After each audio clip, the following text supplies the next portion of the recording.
You're listening to Relatable with Stephanie Michelle, only on LA Talk Radio. Hi, welcome back to another edition of Relatable. I'm your host, Stephanie Michelle. It's hot in LA today, and I think we're having a bit of a heat wave, but I'm thinking of fall, and I'm also thinking about my friends and family in Texas, and just hoping that the hurricane passes over and people recover their homes and lives again. So hearts and prayers goes out to my friends in Texas. And speaking of prayers, we're going to be talking about that today. So, if you listen to the show, that the purpose of the show is to really emphasize connection and relating and how we can do better at that. And yet today we're going to talk about something that it's easy to find examples where it divides us more than it connects us. I have purposely not talked about religion or my own spiritual beliefs with sensitivity to many issues that are happening today and personal relationships with friends and family. But I'm going to change that today. I definitely have friends who identify with just about every religious category out there, including being an atheist. And yet the category that they identify with does not make me love them any more or less. It's their character that defines our relationships with each other. I've spent a lot of time researching different types of religions, reading and going to different religious events. I'm a huge fan of Karen Armstrong. I've read just about everything that she's wrote and her journey of faith and exploring different religions and how she found her way back to her faith. And I have to say, I can't talk about my faith without saying I've had numerous disappointing experiences with religious organizations and churches. At this point, I don't go to church, and that may change at some point, but I do not go to church now. I stay committed to God through daily prayer and an openness to Spirit. For me, faith is surrendering to the unknown. I don't have to have certainty that there's a God or that all the Bible stories are true. I just find peace in the surrender and not having to know everything, like everything else in the world. Honestly, for me, and I know this is not going to be a fun topic or a favored statement by many, it's just easier for me to believe in God than it is to not. Throughout my life, there has been so many occurrences that are unexplainable unless divine intervention is considered. So I just have to lean in because I really experience the presence of Spirit. And even though some Christians will disagree with what category I claim, I'm definitely a Christian. Today I'm going to ask you to listen beyond the category that my guest or I belong to. You may have heard me express why I'm a fan of why questions, and what I'm asking everybody to do today is you listen to my guest today share her journey of faith, listen to her whys with the intent to understand. It's knowing the whys behind our motivations and beliefs that connect us to one another.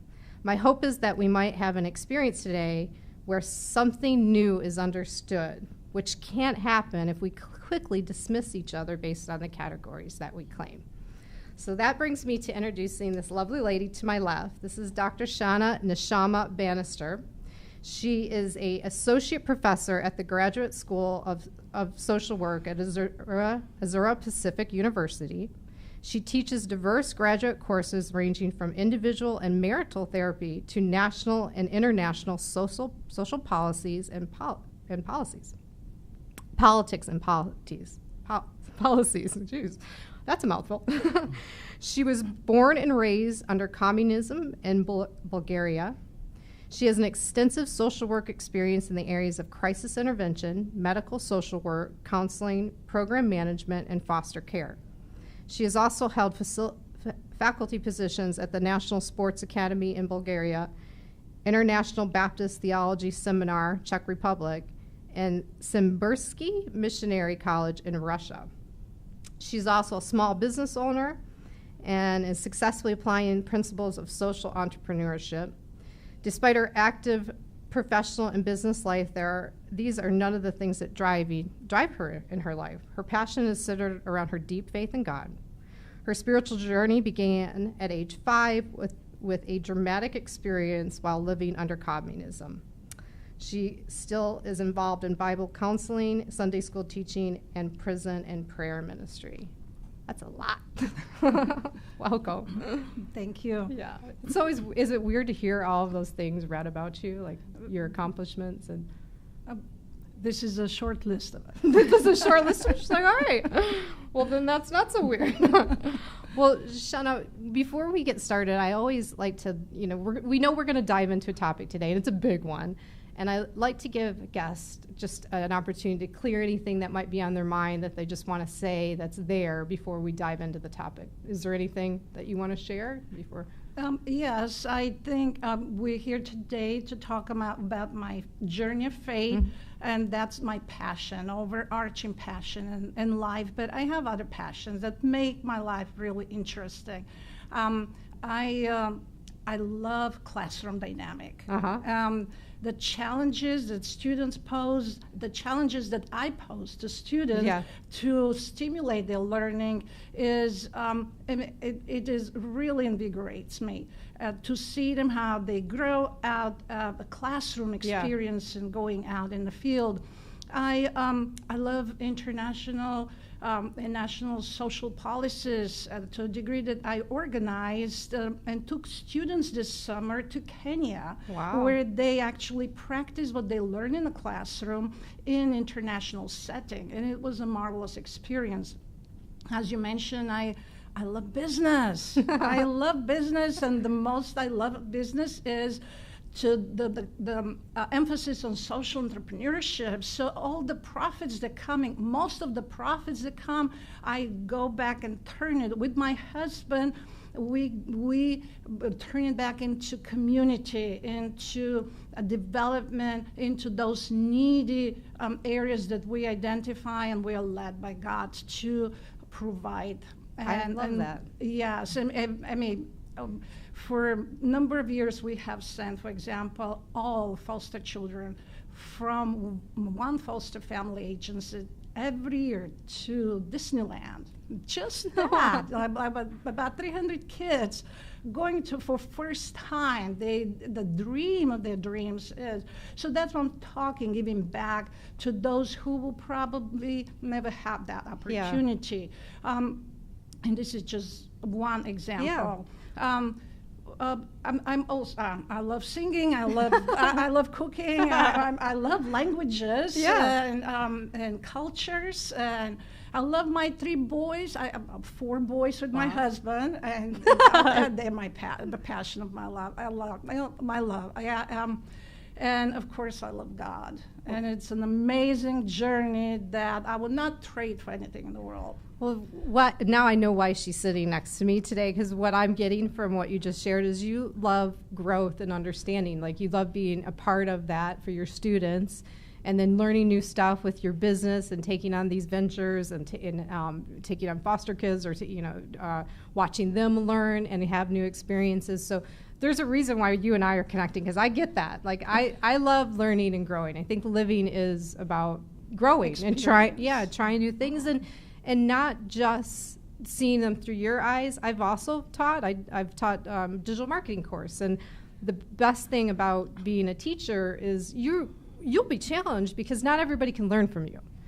And then you have to go, well, how can I get through to this person, so they can learn and share what everybody else is learning too. So this constant understanding, growing, modifying, changing, evolving, I get it. I'm excited. Classroom dynamic, it's my favorite. I can totally understand that. Yeah. Well, so we put a teaser out when I read the monologue today about we're here to talk about faith, and in particular your journey of faith. And I shared that something happened to you when you were 5 years old that started you on your path to faith.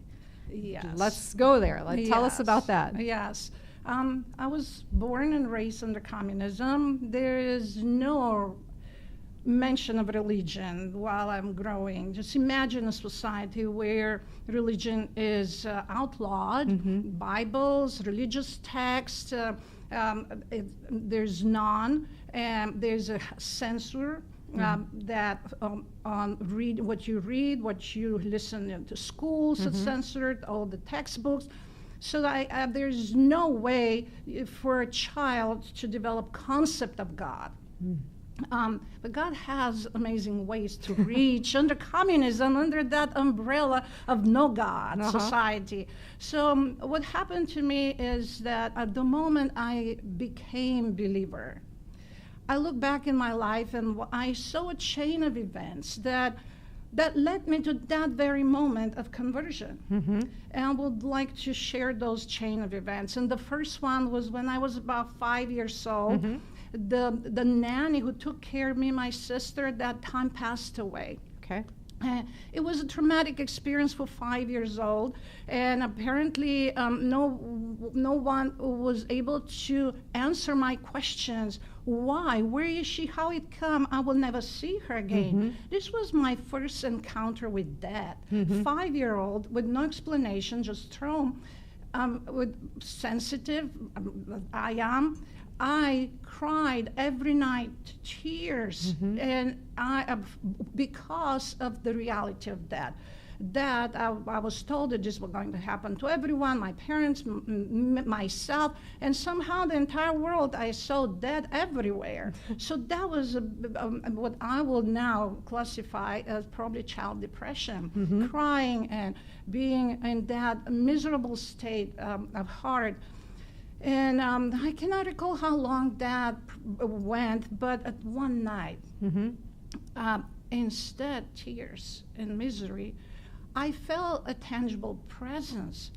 I felt, as I was in my little bed, I felt my little face was even shining. I mean, it's a charismatic experience. Yeah. I felt that presence, and that presence had nothing to do with misery. That presence was peace, was quietness, quiet contentment inside, that I felt that even my face was shining. I felt love. I felt, so that present healed my misery. A 5-year-old, I have no concept what happened at that moment. But since that very moment, I began looking for that presence. I began going. Well, what's coming up from when you're sharing this even is like, if you seek, you'll find, which to me you were already seeking. Nobody was giving you the answers, But and so I it didn't opened. know what that was. Yeah. You see, I had no concept. Yeah. Nobody speak of God. Nobody, no prayers, nothing. Not in the name of Jesus. No, it was down the road when it was associated with the painting of God. Yeah. And that's all. And it was me in that presence that comforted me. And I grew up until the next event that happened was about 10. When I was 10 years old. I love reading, and at 10, I thought it was time for me to move from the children's department to the adults department. And for first time in my life, I just sneaked and I went and I got a book from the big library. And I checked it out, and it was a French novel. And the main character was a lady that was traveling in a carriage, and here she was in the communist country, in the communist library. She was praying to God. First time in my life, I understand that there's God, that you can talk to him, he can respond, and you can have your request, and he responds, and I was fascinated by this. I can't even imagine. I mean, I hope people are listening. Most of us probably went to church when we were a kid, and or heard people talking about God. But for you to be on your own, reading a book just for really entertainment at that point, and then to have this concept just like blow your mind up. And here is the concept that there is God, and now with the presence at night, when I was seeking that presence, I began to use the same words the lady was praying, the character in the novel was praying with. Very simple: be upon me, guide me, be my life, preserve me, my family, and very simple. I grew up with these little prayers. I even, as a little growing up girl, I recall that I will fall asleep while I was praying. In the morning, I will wake up and say, "Oh, I forgot to pray." You know, so I disappointed myself. But that was the passion. That was, it grew into relationship. Like the character in the French novel, I prayed to God. He answered. There is no way that, but we had a relationship. I didn't know how God was. He was God, my God, that responded to all my prayers. And this continued until the fall of communism. And I was already in university. I was already a grown girl, yet I was seeking. Now, I was in the process of seeking who this God was. And I went everywhere, especially when the communism fell. Everything that flooded all denominations, all religions, they flooded Bulgaria. And I began to go to Krishna, to Buddha. I went everywhere, to the Orthodox Church. I went until, in a miraculous way, God put this colleague of mine, and to be in the same building, close desks. And one day I entered her room, and she was praying, reading the Bible. This now, you can see that during after the fall. Right. And so as she was coming from deep prayer and reading, she began talking to me. And I said, "This is my God. This is what this is. This is it. I want to go where you go. I want to see more." And it was Sophia Baptist Church, where I heard the good news.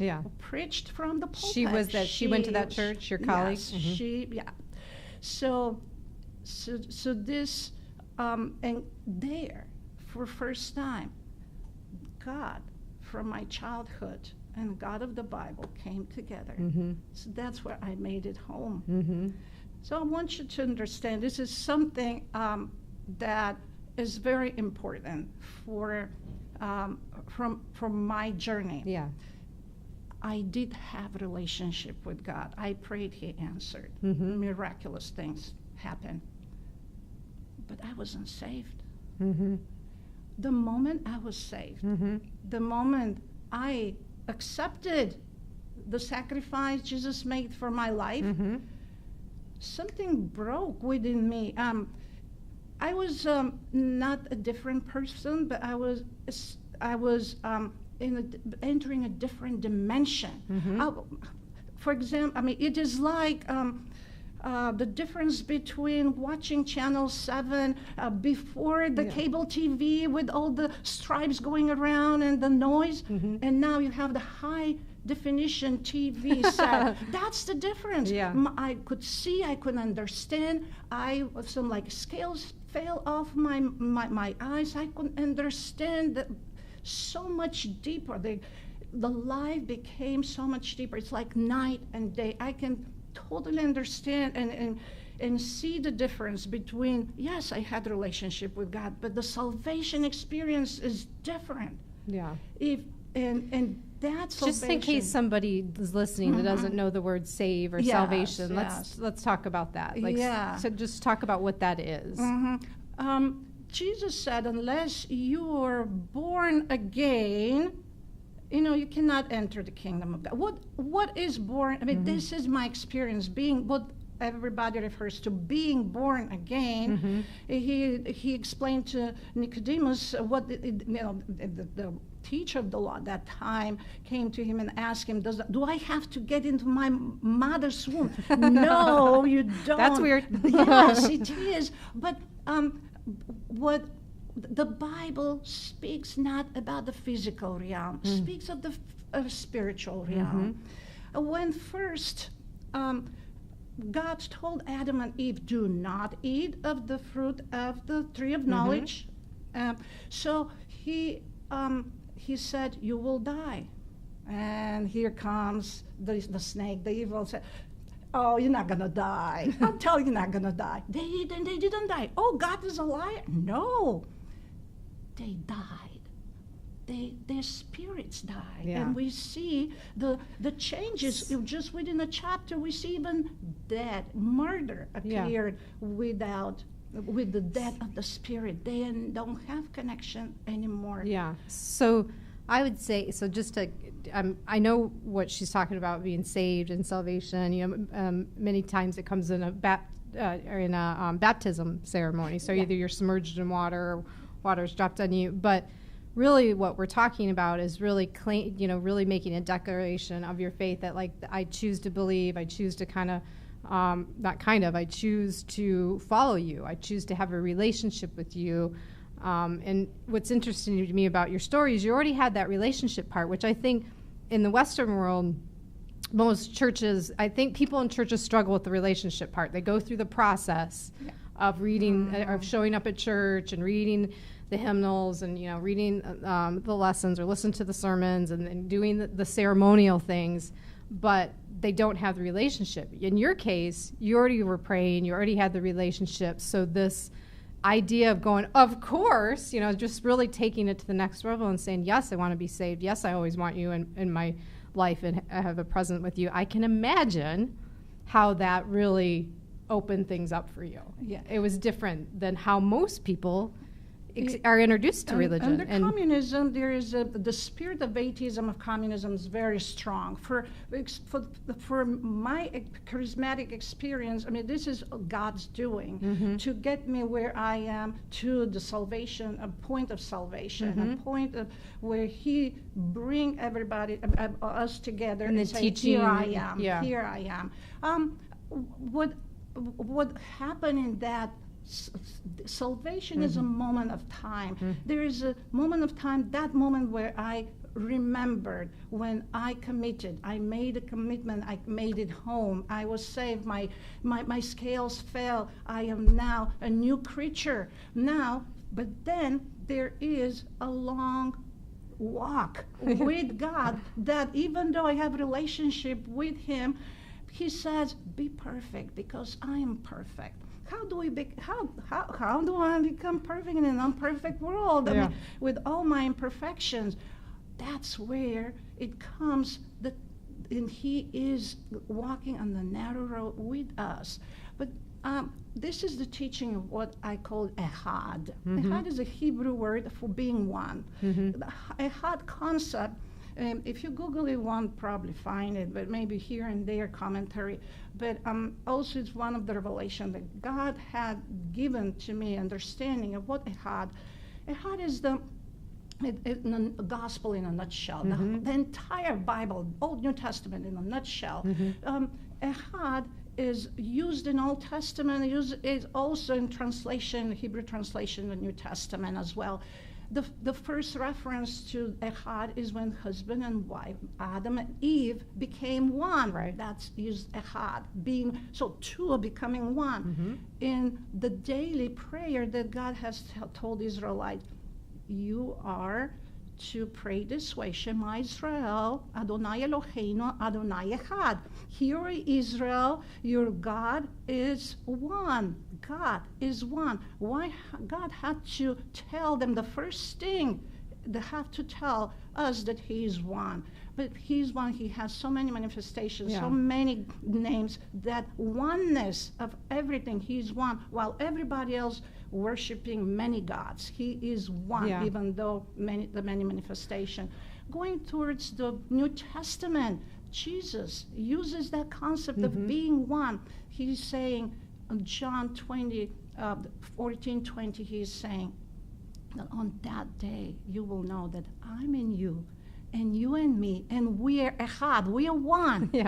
to the disciples when he prays in Gethsemane, he also said that his joy being his disciples, so the world knows that he and disciples, which is the church, they had, we're one. But even further, even Paul in Hebrew 2:10, he says that those who are sanctified, meaning the believers, and the one who sanctified them, meaning God, they are, in English translation says, the same family. In the Hebrew translation, they say they're Had. Yeah. God and those who are sanctified by God, they're one. Yeah. So it is he in me and I in God. So this is the nutshell of the Bible. That's what God wants. Yeah. The spirit that was became dead upon Adam and Eve disobedience now comes alive through what Jesus did on the cross. I would almost like to look at it, or I do look at it, like one, I get the concept of oneness and one with God and one with spirit, and to me it's like access. It's like once you accepted God in your life, then you have access to spiritual energy and intervention that you did not have before. And if you are open to it, you'll see it. Like, in your case, you talked about praying and prayers being answered.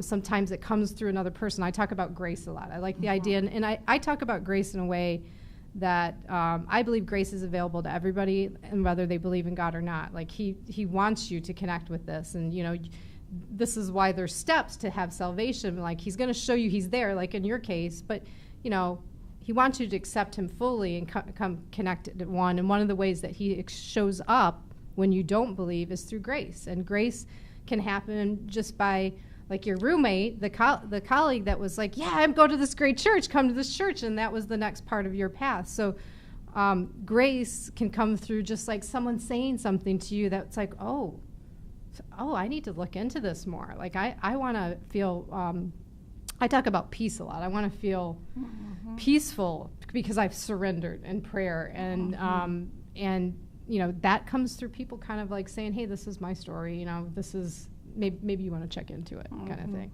So oneness to me is like it's access. It's access to knowing that you're part of something bigger than just this here and now. So you mentioned peace, and that's what is. We all want physical peace, but also inner peace. Yeah. And becoming a heart with God, it is, so if, just think about logically, if he lives in me, whose peace is that? Is it Shaynah's size peace? No. It is his size peace in me. Is it, and that he asks us to be perfect. Yeah. So if he's in me, if I want to strive for righteousness, so is it my righteousness, Shaynah's righteousness, or is it his righteousness in me that shows out? Also, helping you connect you. Is it my joy or his joy? It's not my joy. It's his joy in me, his holiness in me, his righteousness, his wisdom in me. Do you understand? Yeah. So when he lives, and like Apostle Paul says, that Christ in you, the hope of glory. And this is the grace that we get, that living life knowing that he is in us. This is why I say, and some people might have got sensitive when I said it's just easier for me to believe in God. That's not a that's not a shallow statement. Well, what I'm really saying here is when I believe that there's something bigger than me, that's easier for me. When I start to worry about my own little world and how I can change it and cannot, which most of the things I cannot change, like that's harder. When it's, about what I'm trying to control rather than what I'm open to. What I'm open to is God and faith. That's easier for me. That's what I mean by that. So when it's not just me and my joy and my whatever, my is selfish and boring and it causes us a lot of pain, and especially when we're comparing ourselves to other people. Like it's the human condition is painful. It's painful. So that's what I mean when I say it's just easier to have this openness that like something else is connected to me and God is working in my life and has a better purpose for it. With that being said, so some people that are tuning in or caught parts of the story go, oh, they're talking about God, and it's fine. You're not. That's fine to have that reaction. So let's like get into like some of the harder questions around faith that people would challenge. I'm sure you've been challenged by as a believer. I've been too. Like, for instance, if there's a God, why do bad things happen? You want to talk about that? Yes. Yes. Okay. Like how would you, you know, what do you feel is the answer to that, or how would you talk to people about that? The big book says Uh-huh. that God will create new heaven and new earth. Mm-hmm. Why? Since upon creation, he said, it was good, everything he created. At the end of the day, he said, it's good. Creating human, he said, it's very, very good, super good. And yet, he is now in the history. In his history he's driving us towards new heavens and new earth. Because what happened to Adam and Eve with the death of their spirit, the defilement came also to nature as well. Everything is in disintegration. Even the Big Bang, that they say it is expanding, disintegrating, and it's expanding. I mean, that is a good also analogy. So the sin in the world that entered through us, now it's defiling the world. There were no hurricanes, there were no natural disaster during a Garden of Eden period. Yeah. But we are subjected to those. Well, and you could also say... And also death. Yeah. Also illnesses. Yeah. So this is part now of the human conditions. Yeah. What happened, I mean, it is, we are not assured that as part of this creation, we will go through life being believers with no distress. No. Right. Well, also, he created us with free will, right? So, these bad things can enter in. He's given everybody free will, so you can't go, oh, why did this bad thing happen if there's a God? Well, yes, something entered into that. How we interact with each other has a significant role with how situations come to play, you know? So that's how I always answer it. Just so there's more going on here. Like, ultimately, he's a force, but there's bad things do enter into this world, and we have a choice to lean one direction or the other, and it's the choice that creates the outcome. And yet, life is beautiful. Can be. Yet, with all the troubles, all the worries, all the bad things that are happening, he still works miraculous things. My own story continued to this day to be stories after stories, stories after stories. If I start telling them that we'll never leave today. No, I can tell. No. I always say, I wish sometimes people are just watching or listening and only getting one aspect of this conversation. But I'm sitting here with you, and the whole time she's talking, her face is just lit up. Her eyes are lit up, like there's something going on here. For you to have this much joy in you, so I know you have stories and experiences. There's no question in my mind sitting next to you. I can share one of the first stories after my redemption. Okay. Back in Bulgaria. Okay.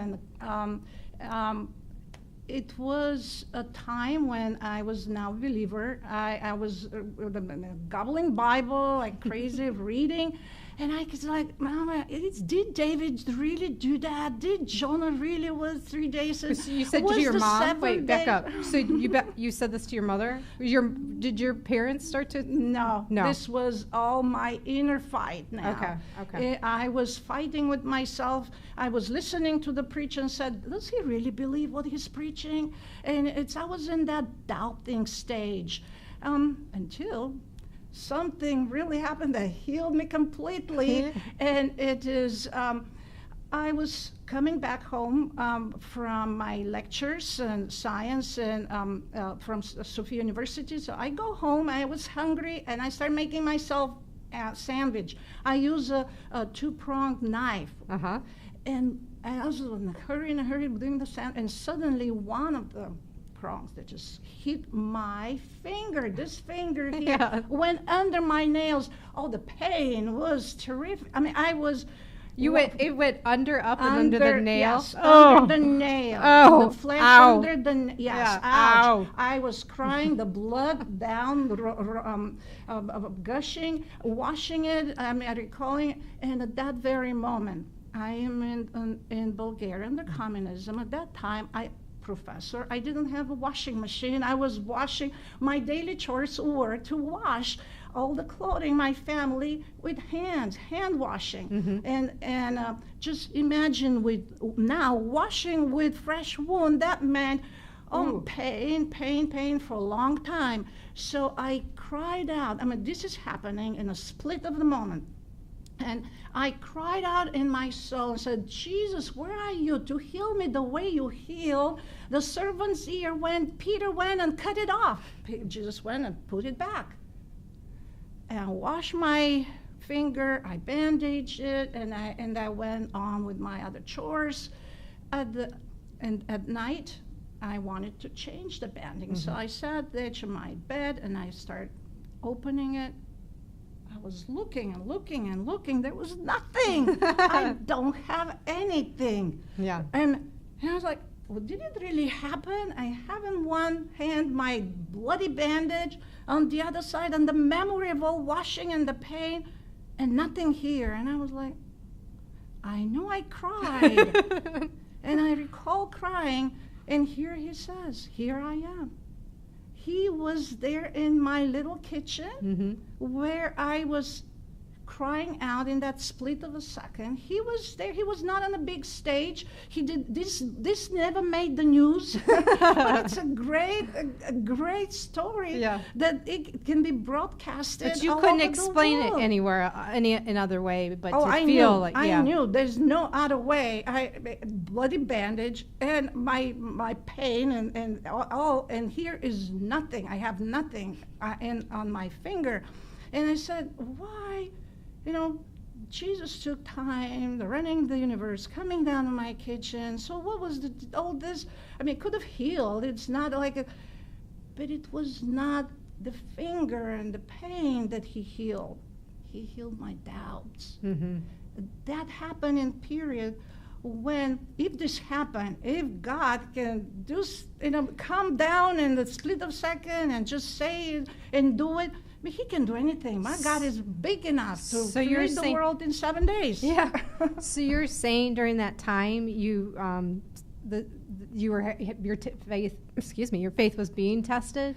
So you look at this more as like you were having some doubt. This is college. This is university time. Yes. Yeah. So a time when many people question their faith if they've been exposed to it. So you were questioning.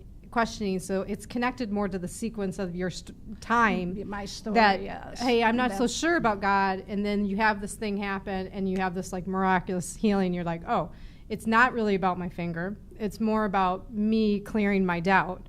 That it was not about God. God, I have no problem because I have history of relationship, but it was the Bible, the stories in the Bible that I just could not truly believe. And so that actually said, you better believe in everything what it is there because my word is true. Yeah. And it has proven time and time again, over and over again, that it is true. Got it. Yeah, so I do not waver anymore. I cannot say, his words is in my mouth, in my heart. I cannot not speak them. Yeah. So I know you're a professor, and you're not a professor in religious studies, right? You're more social studies and things. Do you get to show the side of you to your students, or do you get to hear what like they're struggling with in terms of their faith? Yes, social work is a quite secular profession, and the biggest problem with my students is how can they continue to be faithful to their moral values and serve in the world. And I always refer them to look at Jesus. All the teachers of the law at that time also accuse him of being drunkard because he will sit and eat with drunkards, that he will fellowship with the bad of that time. And he said, hey, it's not the healthy that need a doctor, it's the sick. Mm-hmm. So likewise, Jesus is not any more longer with us. But I tell my students, he left his deputies and called them social workers. Mm-hmm. So now we are like him to go to those places and meet those people who do need help, who do need assistance, who need to. I teach my students also so-called talk therapy, just the presence, their presence. And I always tell them, even though in many circumstances we're not allowed to speak in any religion or to have any religious attire or anything like that, but I said, even though you're not allowed, you preach, and you preach daily, all the time, and use words only it's necessary. This is Saint Francis' words. Yeah. Preach all the time and only use words when it's necessary. So that's what social workers we do. So it's more that I love the saying, preach all the time, but only use words when necessary. So you look at social work, and I would have to agree with you on this, but you look at social work and doing good and helping people that are less fortunate as preaching, as God's guidance. This is what we're supposed to do.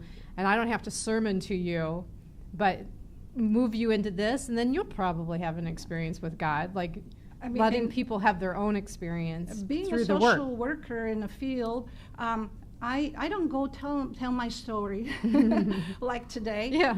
Somehow people identify me and they start opening up. Or they'll Just ask the you. Presence. They even not gonna ask. They don't ask. They just start relating. They just start weeping. They just start connecting and start talking about God. And when they open up for God, we are also able to relate to that. And in a Christian university setting, one of the things I do with my students is how that happen, how they can relate to God when you have that opportunity. Just be yourself. You bring, if he's in me and I'm in him, I bring Jesus. I bring God all the time where I go. I step in that darkness and I bring his light. It's not my light. It's not gonna, what I'm gonna do there is gonna matter until he intervenes through me. One of my favorite passages in the Bible is saying, whenever two or more gather in my name, I'm there. And it's the relational side of me. Like I love the idea. There's so many ways you can interpret that, but I love the idea of when 2 or 3 people gather, Spirit is there, and there is deep connection that can happen, and God's driving that. I love that. Yes. I've experienced it on many, many occasions where it's like, whoa, like that was crazy, or moving people. It's kind of there's an event that I do, and you'll hear me talk about at the end of the show. Where it's not a religious event at all, but it is an event to bring out connection in each other and show that it's available and it feels good. And when we do that, there's always this oh my God, that's so much bigger than an experience that I've had lately. And I'm like, yeah, because there's spirit mixed in that. And that's one of my favorite things about the Bible, the teaching. Okay, well, so where do I want to go? So we've talked about your story. It's obvious that you're really living in a relationship with God. I love the idea of you not using words to preach. I think that's some problem, especially in our Western civilization, that sometimes before there's relationship or there's activity and experience, people are saying, hey, do this or believe this, and then people are turned off altogether. And I believe my life is so much better with a spiritual relationship with God, and I want everybody to have somewhat of it, and I don't want to misstep and tell them how they should do it. So I like this idea of, here, just have this experience, and then I'm here to have to answer questions and things, and so I really like that. I like before, so I liked, and I also, when we started, you're like, there's so much more about me, and so I'm gonna ask you an off-question topic so we can learn more about you. But is there anything else that you just want to put out there? Because we've spent a good 30 minutes talking about God and faith, and if someone was on the fence of like having this exploration or opening up to there is a God, and and what does connecting to spirit mean, and what does it mean to take to the next level, is there anything that you'd want to say to that person? Sure. I just would like to add one more dimension of my spiritual life that's very important for me and my family with my husband. With growing in relationship with God, I went back to my Jewish roots, connected to, yes, I am daughter of Abraham, and going back and connected with those roots brought such deeper meaning now, the belonging to the Jewish community, the people of Israel. And with my husband, we talk about getting double dip in the spirit, because on Shabbat, on Saturdays, we go to the Ahavat Zion Jewish synagogue in Santa Monica, and it's a wonderful congregation, a Messianic congregation that recognizes Jesus as the Messiah. And then on Sunday, we go to Vineyard, Pomona, Claremont, where I actually teach one-on-one spiritual formation there. I also was ordained through that community and very much connected. So with that gives me such richness of life that is unique to my family, to our children, who are we all this together. Do you identify as are you Jewish? Are you Christian? Are you what's the category that? How would you categorize Jesus or Apostle Paul? No, I love or Rabbi Daniel Tzion, who was the chief rabbi in Bulgaria during the Holocaust. He was a chief rabbi, yet believing in Yeshua, Jesus at that time. So he never left the Jewishness of life. And yet he taught the Torah as well, the New Testament, and lived full Jewish life. So there's no disconnect. There's no disconnect. Well, this is kind of how I open it up too. It's the category that creates some of the divides that we're experiencing. So I love hearing this part of your story, how you went back and studied, and and there's this richness of information and relationship with God because you looked at these two different sectors of religion. So maybe we kind of started here. Maybe it's the category that gets us in trouble, and if you're open to exploring faith, like forget the category, Yes, forget the religion is man-made rules. I didn't have religion when I had relationship with God. That's what matters to God, is where our hearts are. And he is in the synagogue. He is in Chabad, Pasadena, with Rabbi Pinson, Rabbi Hanukkah, and their beautiful wives and children, the entire congregation. God is there. So I've been there. I've been touched by the same spirit. I love that's how we're wrapping up this conversation, actually. I really do. I think that's an important message to put out there, that, to connect with different religions and, not get bogged down by the category, let the exploration and the relationship be the thing that drives you. So and that's why separation of church and state is a good thing. I didn't ask you. I agree. I agree. We're getting in trouble because it's not. Communism is a kind of a religion made out of rules, and if you don't agree with the tenets, 20 million in Russia were neutralized, 80 million estimate in China. So. That's it. All right. Well, this was awesome. This is a good conversation. So there's a couple more things that we do on the show. So just like you said at the beginning, there's much more about me. And so I'd like to ask like an off-topic question just so we get an idea of who you are. And I do this to just show that at any given time, how we're relating can change. So the question might be a little silly. And, the circumstances can change of how we're relating. So it's just an example of that. I have this little book of questions that I just found recently. I'm just going to flip around. Okay. Let's see what we got. Okay, so the question is, what is so important to you that without it, life wouldn't be worth living? Have we just covered that? Would you answer that would your answer have been any different 10 years ago? No, not 10 years ago. Not even, no. And you know the answer. Yeah, we already know the answer. It's so funny. Yeah, isn't it? Okay. So this is sometimes where I know spirits in the studio, because there are a ton of goofy questions in here, silly questions, really silly. But sometimes when we're rolling and we're on a good topic, somehow the randomness of the question that I get is the same. It's on the topic. So it's just weird to me. It happens all the time. If you don't trust me and you haven't watched a lot of my shows, go back. It happens all the time. All right. Well, that was a good question then. So the last thing that I like to do on the show is what I call Heart Swell.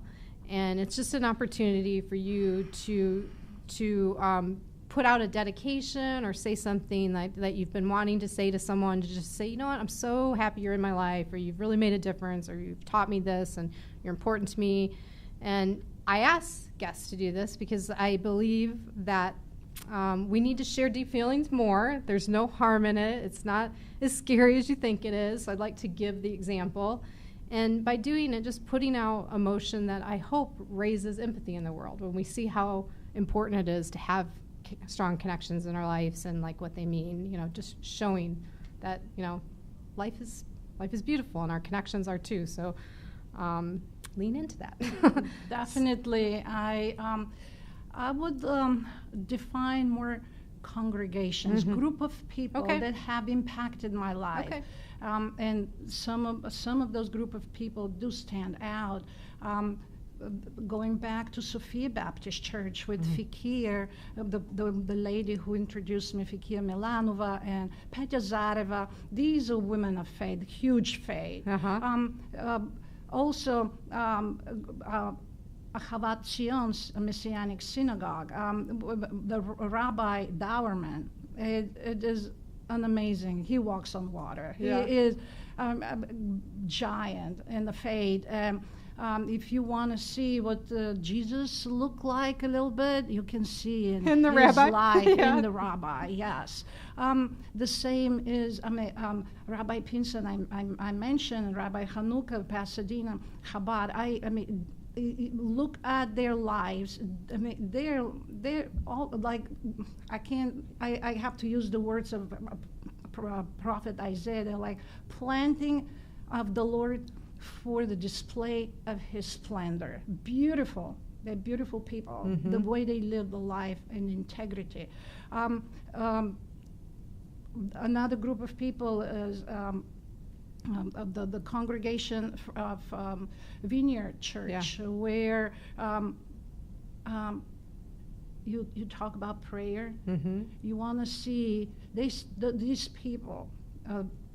Pastor Doug, his wife, Ben and Margaret, and the Giants, and Mark, and Pastor Alan, they say to this mountain, move from here, there, and it moves. I've witnessed that. Good people to know. So being in the company of these people, that's what makes my life so much more meaningful. And my faith is supported by the display of the beauty of God in all these people. I see how God is in them. So I'm encouraged to foster God being in me as well. Awesome. So you mentioned a lot of people, but after the show, I'm going to get some, if these are public congregations or public, if they have public ministries, we'll get some links and we'll share it out when I post the archive. So amazing, really great conversation. I'm really glad that you came. And from this show, I'm going to encourage you. I always put out a social challenge of the week. Not always, but most episodes. And I like the idea of the social challenge of the week being this exercise of listening differently, of really, asking why questions, of course, because I always encourage that, but just really listening to somebody's story a little bit differently. And yeah, let's go there. Let's bring up the topic of religion and ask people what do they believe in, but ask them why they believe in it.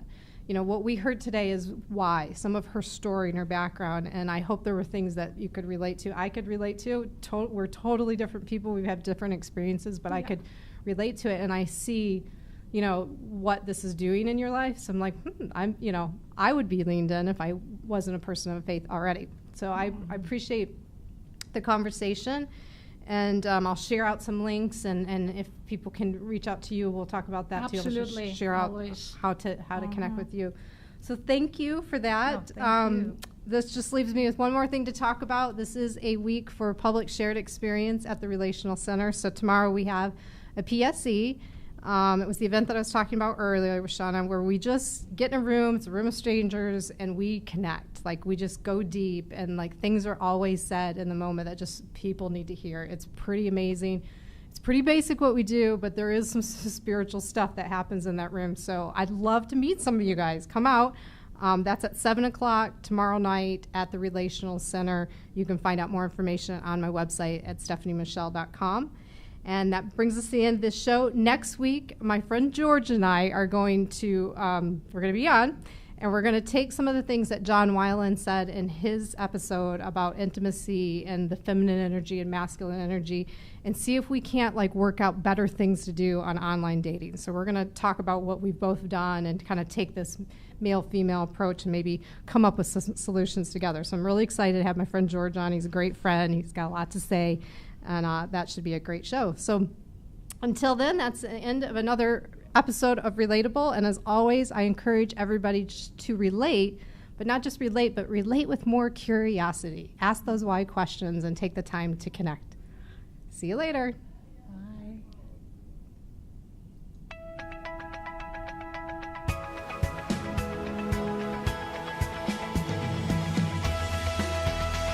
You're listening to Relatable with Stephanie Michelle, only on LA Talk Radio.